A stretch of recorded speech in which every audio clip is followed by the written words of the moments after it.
እቺ በዚህ እድሜዋ ገና በ11ኛ ክፍል ተማሪነቷ ከብዙ ወንዶች ጋር መውጣትና አብራ መተኛት ጀምራለች ማለት ነው።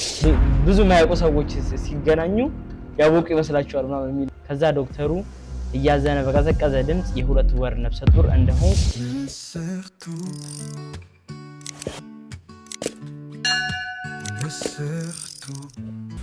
ሰላም ውድ የንስር ቲዩብ ቤተሰቦቻችን ዛሬ በአዲስ ፕሮግራም መተናል። ይህም ፕሮግራም የሚሆነው የሰውን ታሪክ ወደ እናንተ እያጋራን ለህብረተሰቡ መማሪያ ይሆናል ብለን የምናስበውን ታሪክ እናንተም ለዚህ ታሪክ መልስ ነው የምትሰጡ ማለት ነው። እናም ሀሳብ አስተያየቶቻችሁ እንዳለ ኮሜንት ሴክሽን ላይ በማስቀመጥ ለዚህ ባለ ታሪክ ይጠቅማል መማሪያ ይሆናል ብላችሁ የምታስቡበትን ታሪክ እንዳለ ኮሜንት ሴክሽን ላይ ታስቀምጣላችሁ። አንድ ማጋራት የምፈልገው ነገር ደግሞ ቢኖር እዚህ ፕሮግራም ላይ ስም፣ አድራሻ እና አካባቢ ምንም የማንጠቅስ ሲሆን ሌሎች ባለ ታሪኮችም ከታች በምናስቀምጥላችሁ አካውንቶች በቴሌግራም፣ በኢንስታግራም፣ በቲክቶክ፣ በፌስቡክ መላክ ትችላላችሁ። አሁን ወደ ታሪኩ እንሄዳለን ማለት ነው። ሰላም ዳሽ እባላለሁ። የምኖረው ከእናቴ ጋር ነው። ምክንያቱም ቤተሰቦቼ ተለያይተዋል።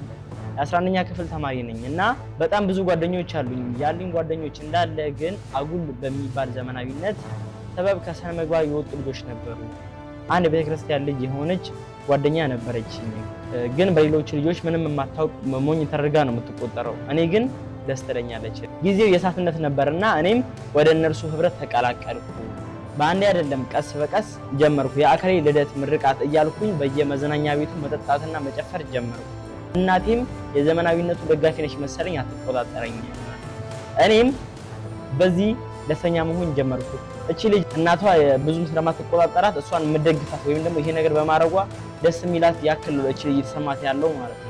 ታዲያ እንዲህ እንደቀል የተጀመረ ነገር እያደገ እየከፋ መጣ። ከተለያዩ ወንዶች ጋር መሆን መውጣት ለእኔ እንደተራ ነገር ሆነ። እቺ በዚህ እድሜዋ ገና በ11ኛ ክፍል ተማሪነቷ ከብዙ ወንዶች ጋር መውጣትና አብራ መተኛት ጀምራለች ማለት ነው። በጣም በጊዜ እየተዝናናውና መሆን እንዳለብኝ እየሆንኩ ነበር የሚመስለኝ። አባቴ እናቴን ፈቶ በመሄዱ ምክንያት ለወንዶች ጥሩ ነገር ባይኖረኝም ይሄን እንደ በቀል እየቆጠርኩ ቀጠልኩበት። እቺ ከተለያዩ ወንዶች ጋር መውጣትና እንትን ማለትን አባቷ እናቷን ፈቶ በመሄዱ የምትበቀልና ደግሞ ወንዶችን የምትጎዳ እየመሰላት ከብዙ ወንዶች ጋር መውጣት ጀምራለች ማለት ነው። እናም እንዲህ ማለት ትቀጥላለች። ታዲያ እኚህ ከኔ ቀድመው በዚህ ዓለም የነበሩ ልጆች በጣም ወደዱኝ። ብዙ ጓደኞችም አፈራው። በቃ በጣም ልክ ይሆንኩ መሰለኝ። እቺ ልጅ በጣም ትክክለኛነት ስሜት ይሰማታል ማለት ነው። አንዴ ምን የሚባል ነገር ሰምቻለሁ መሰለኝ፣ ብዙ የማያውቁ ሰዎች ሲገናኙ ያወቁ ይመስላቸዋል ምናምን የሚል ነገር ሰማሁ ማለት ነው። እና ይሄ ነገር ስትል ያ ነው ትዝ ያለኝ ማለት ነው። እና እንዲህ ማለት ትቀጥላለች ማለት ነው። በዚህ ስራዬ ደስ የማይላት ያቺ ጓደኛዬ ብቻ ነበረች። ታይ ወደፊት ይቆጭሻል ትለኝ ነበር። እኔ ግን በፍጹም አልሰማትም። እንደውም ታናደኝ ጀመረ። እቺ ጓደኛዋ ስትባል ዝም ባለማለቷ ምክንያት ራሷ መበሳጨትና ምናምን ጀምራለች ማለት ነው። እና እንዲህ ማለት ትቀጥላለች። በዚህ መሃል ነው ያልጠበቅኩት ነገር የተፈጠረው። በተደጋጋሚ ያመኝ ነበር እና አንድ ቀን ሐኪም ቤት ሄድኩ። ተመረመርኩም። ከዛ ዶክተሩ እያዘነ በቀዘቀዘ ድምጽ የሁለት ወር ነፍሰ ጡር እንደሆንኩ ነገረኝ። ሰማይ ምድሩ ዞረብኝ።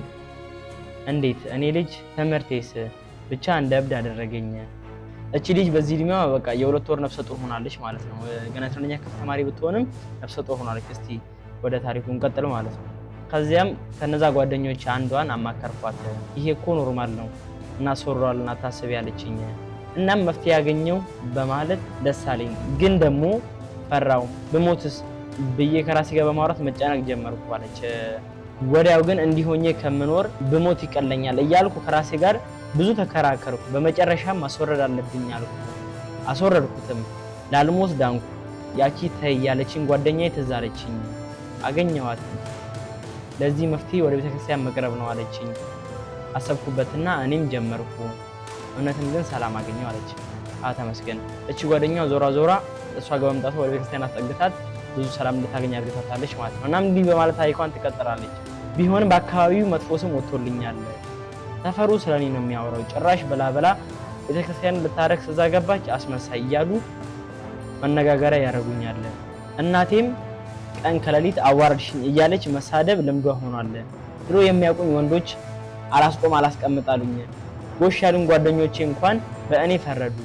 በቃ ሁሉ ነገር አስጠላኝ። መሄድ አይገባኝም ብዬ ቤተክርስቲያን መሄዱንም ተውኩት።